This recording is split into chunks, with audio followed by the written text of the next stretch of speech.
Tom, mate. Unhappy Leicester fan tonight. You did warn me though when we was on talking the other night about what we was going to witness here. We were okay, decent, solid, but you guys just seem too full of sense. You see it there, the animosity in the crowd. You can hear it, you can feel it building now here. Sadly, another performance of what you boys have seen tonight, what we've seen all season. A playbook that is so easy to read, push us back. We have no forward momentum.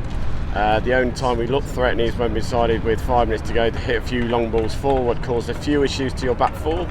But bar that, you had a comfortable mark at the King Power Stadium, and Rodgers' side to side, passy forward, backward side, backward forward just does not work in the Premier League at the moment. And sadly, I'm giving up with him now. The time has come, change is needed. To think in 3 games' time, Leicester City could have been 1 point from that opening, was it 8 games, and then we'll be into an international break. An international break on 1 point. That could be very embarrassing, considering our next 3 games are Brighton away, Villa at home, and Tottenham away. I think it's that Villa game now then. I think the Brighton and the Villa game are the 2 massive games going into this season, because if not, it's could be, doom and gloom. If we don't get something against Brighton at the weekend, this down here against Villa, if we lose to them, I wouldn't. As you saw, how toxic it got towards the end, the booing, it would be 10 times worse. This is like a complete role reverse from here last season when I was stood outside having been beaten 4-2. It just seems to have completely role reversed. Do you think Rodgers reckon his job's on the line now? He's talking a bit defeatist, isn't he? His interview wasn't very clear, but I think you see a man that is feeling like he's had a lot of promises made and not given to him. I think back in Feb when he talked about this rebuild after we'd lost to Forest 4-1, there was money there. I think then suddenly we got to summer and he was speaking to players, apparently Brendan had. These players wanted to come to the football club. He then came back off his holiday and was told, well no, there's no players money there, you've got to sell players before you can buy. Obviously the Fofana saga went on to up to 1 day before the transfer window shut, leaving a bar any time to sign any replacement players. We couldn't shift players now because the likes of Vestergaard won't go to Fulham for 35,000 when he's earning 75,000 a week because he's been put on a stupid contract. And we're now in a mess where Top came in the programme tonight and was very honest to say we need to move players on. We've had 5 good years of signing players, but sadly now we've got too many players here on big wages that aren't playing, and until we move them we can't sign anyone. As for Rodgers, for me the Brighton game's crucial. If he loses to Brighton, I can't see how the club can keep backing a manager. That'll be 1 point out of 18. It'd be probably the worst start to the Premier League season for any club, I think, but going by then. And as you say, we're in a mess at the moment, and we've got to change something to get out of that. And I just feel I think the players are giving up on Rodgers' tactics. That's it. I mean, sadly, I do have to talk about United a little bit.